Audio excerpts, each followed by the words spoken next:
My neighbor is screaming for help outside the door, but I'm inside completely ignoring it, still doing my housework.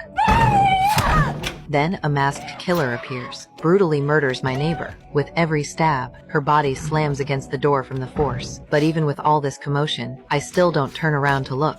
The killer is really curious. He pounds on the glass with his fist several times, but gets ignored by me again. After disposing of the body, the killer pushes open the door and sneaks inside. I'm still writing at this moment, completely unaware that there's a criminal with a weapon standing behind me. At the critical moment, a video call from my friend saves me. I'm a deaf-mute girl. I can only communicate through sign language, that's why I didn't hear my neighbor's cry for help. Now the killer has marked me as his next target, and while I'm chatting with my friend, the killer steals my phone. After hanging up, it's about time to feed my cat, but I search every room and find nothing. Since I can't make sounds with my mouth, I have to leave the door open for my cat, hoping it will come home when it's done playing. After doing this, I pick up my laptop and get back to work. But soon a message pops up on my screen that makes me realize something's wrong. The sender is actually my own phone. I click it open and see several photos of me taken secretly. I'm terrified and immediately look toward the front door, only to discover the killer holding my phone, looking at me with a smug expression. Luckily, I react fast enough,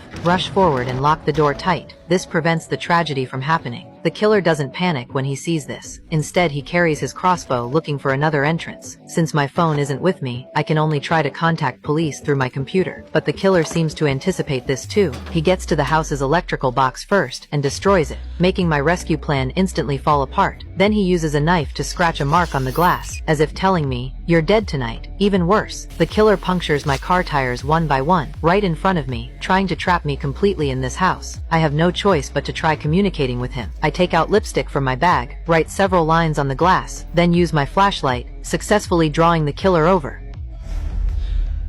What I wrote on the glass basically says, "I didn't see your face. If you're willing to leave, I promise I won't tell anyone about tonight." Who knew the killer would suddenly stand up after reading it, then take off his mask right in front of me? Obviously, since the killer dares to show his face, that means he absolutely won't let me go tonight. Of course, the killer's not in a hurry to come in. He wants to wait for my psychological defenses to gradually collapse. That would add some fun to this game. Of course, I won't just sit here waiting to die. I find two handy weapons from the kitchen, a small knife and a hammer, then retreat to a bedroom, blocking the only door. This way, as long as I guard the window, I can make it until dawn. Didn't expect the killer to predict my prediction again. He uses my neighbor's body like a puppet, constantly tapping on the glass. Seems like he's telling me, "This will be your fate too." Just when I'm about to break down, I suddenly remember, my neighbor always keeps his phone in his pants pocket, and the neighbor's body is right by the window. Now if I can somehow distract the killer, I still have a chance to call police. I quietly take out my car keys from my bag, press the alarm button,